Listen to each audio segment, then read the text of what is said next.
Welcome to another edition of Almost Martha.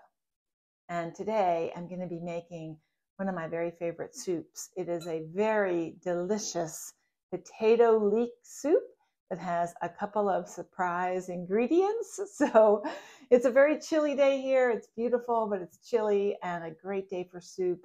So let's get started.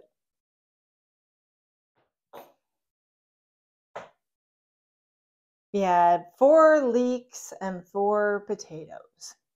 So to prepare leeks, because that's the first thing we have to do, you just need to slice the leek from the white part through the light green part.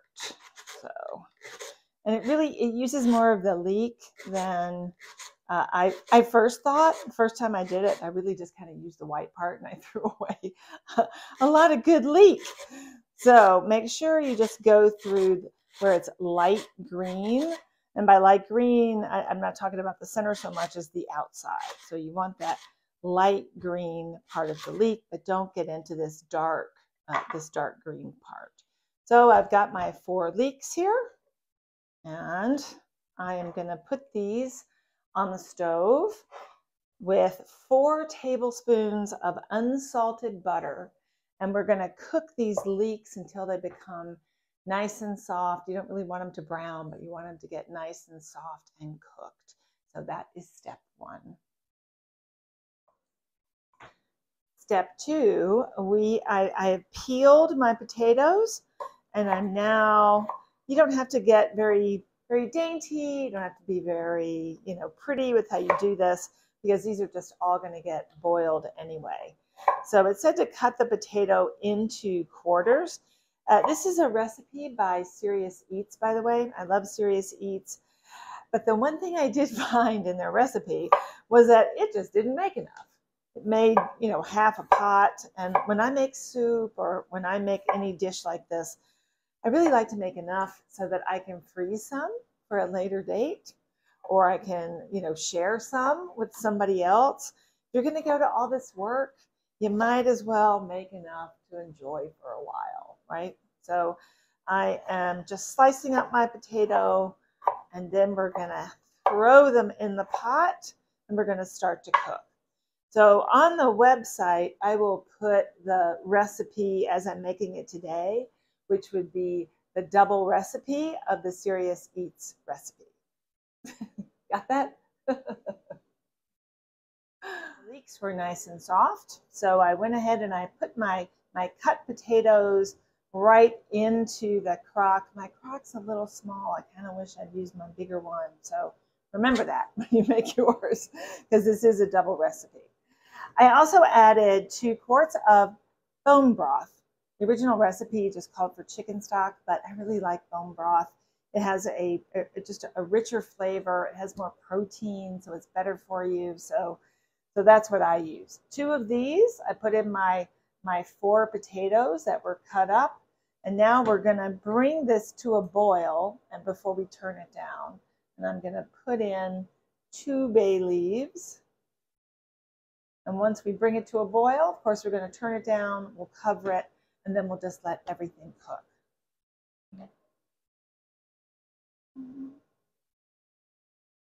Now I have my soup, my potatoes, and the leeks are cooking on the stove. And I think from that shot, you could see my little herb garden over here. It is October in New York. I don't know when you're watching this video, but it's October right now. And I'm beginning to bring in some of the things I have outside, inside, because I don't want to lose them. So I have a little mini garden here. I have rosemary, I have thyme, which I use a lot of, and I have some basil. The basil looked like it was having a hard time outside, so I must have rescued it just in the nick of time. And while I have it near a window, I also have some faux sunlight. It's on a timer, so it will come on just a few hours a day. This keeps everything happy, and I was able to keep this through the winter last year. So there's nothing like fresh herbs. It's a good way to do it. And I have here, this is a bay plant. And I ordered it online. You can see it looks a little weird because I've used some leaves on it, right? And when I got it, it was a stick. It was a stick with one leaf on it. But it grew pretty nicely over the summer. I think I have a new thing sprouting over here. So I am going to use the leaves, but I use them sparingly because I want it to continue to do well. So that I have in my window. But I thought, what a cool thing to have would be a little bay plant. I also have some rosemary and some basil in the other room in sort of a bigger pot. And of course, I have my lemon tree that I wheeled in just a few weeks ago because it really doesn't like cold weather. So think about it. If you can create your own little herb garden in your kitchen, boy, that would be very Martha-like, wouldn't it?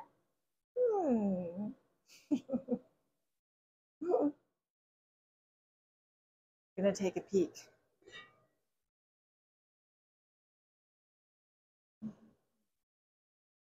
So the potatoes need to be fall apart tender. So just when you touch one, you don't have to apply much pressure. That potato is just going to fall apart. You know you're good. So now comes, oh, I think I'm going to be lucky. Now I have to fish my bay leaves out. So you have to go a little bay leaf hunting. But I think I got lucky. Excellent. So my bay leaves are out. My potatoes are cooked. Now we're ready to blend all of this up. And I don't know if you noticed, but I switched pots. I just couldn't finish it all up in that other pot. There just wasn't room. You have to make sure you leave room because there are a couple more ingredients that go in. So yeah, I switched pots. Okay, I'm going to turn the heat down. I'm going to turn the heat down. I'm actually just going to turn it off because now we've come to the blending portion of the soup. And this will be a new experience for me. I had an old trusty blender that I used for many years. I think I had that thing like 17 years or something. Long time, long time. And now this is a brand new one. It's a bit of a honker, isn't it? Oh, it's a big one. Okay. I guess that's the release. So all new to me, but my old handheld blender was just kicking stuff up. So I thought, you know what, the blades are not sharp anymore. I've had it forever. It's time to get a little upgrade. So I'm just going to put this in. If you don't have a hand blender, you can just use a regular blender. You'll just have to dip it out sort of batch by batch and put it in your blender, which is why I bought this thing. So I didn't have to do that. I did that for a long time. Oh, this is quite nice. But there's a lot of soup, so it's going to take a lot of blending.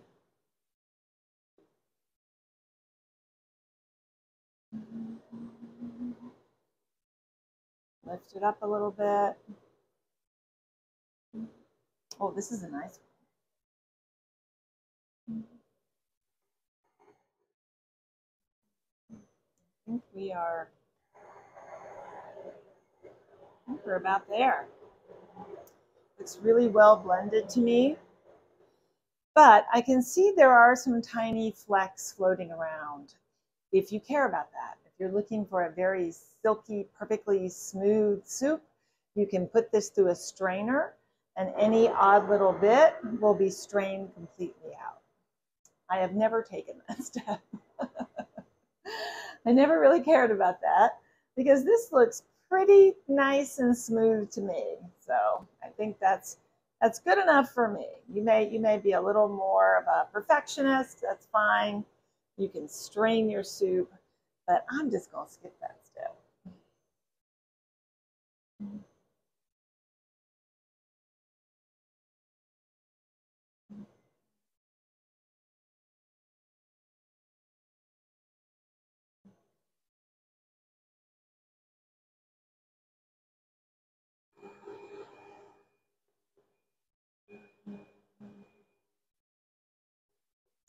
Oh, and this baby has levels on it. So if I pick it up to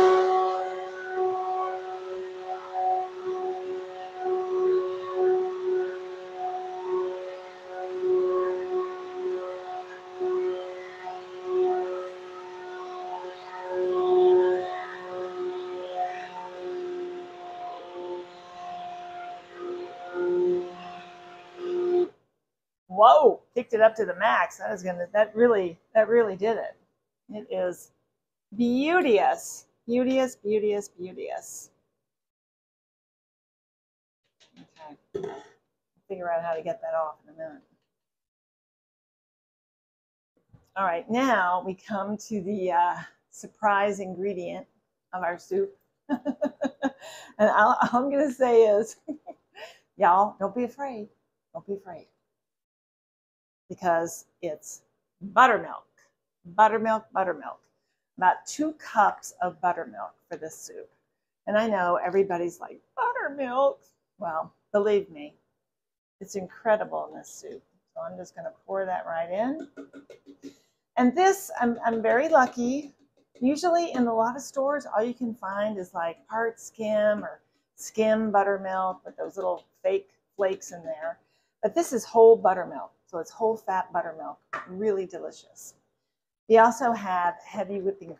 Now it calls for the normal half cup and this double a cup of heavy whipping cream.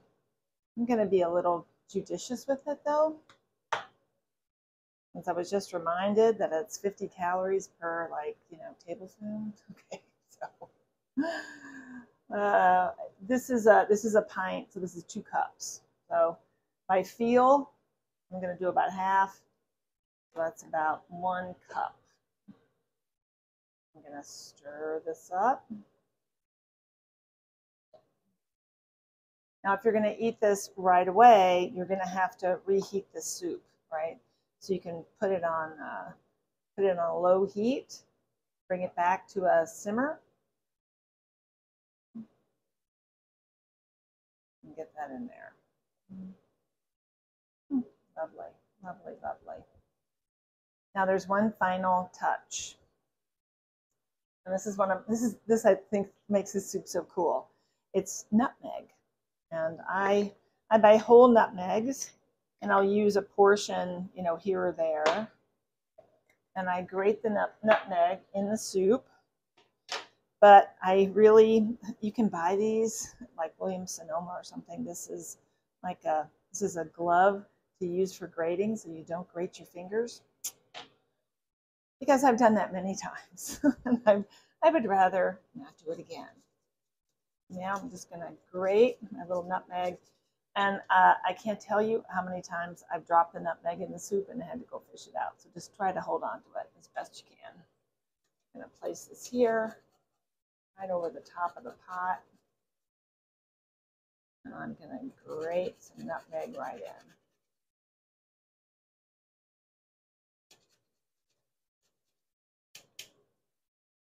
Stir that in.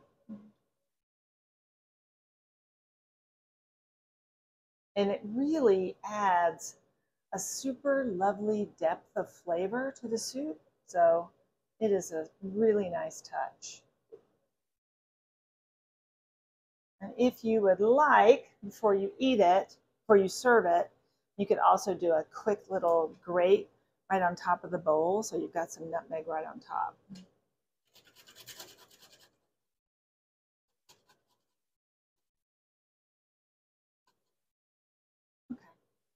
That's about 3/4 of a nutmeg that's been blended into the soup. And we're just going to bring it to temperature.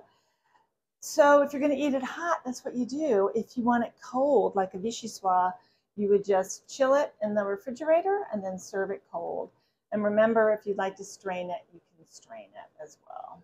But make sure, if you're heating it up like I am, that you are continuing to stir because you don't want it to stick to the bottom.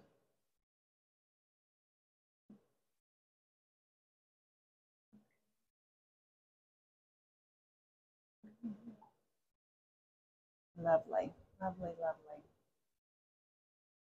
Okay, I think it's time that we give it a taste. Okay. We're going to have this for dinner a little later on.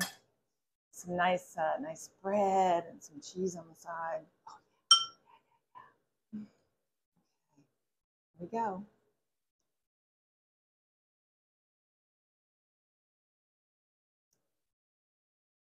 That's really good. That's really good. Oh yeah. So this is also the point where you got to taste and you got to see if you require any more spice. I usually add white pepper to a soup like this because I don't want those big black flecks, you know, going through. So I'm adding my white pepper, and I'm also going to add a little bit of my pink Himalayan salt.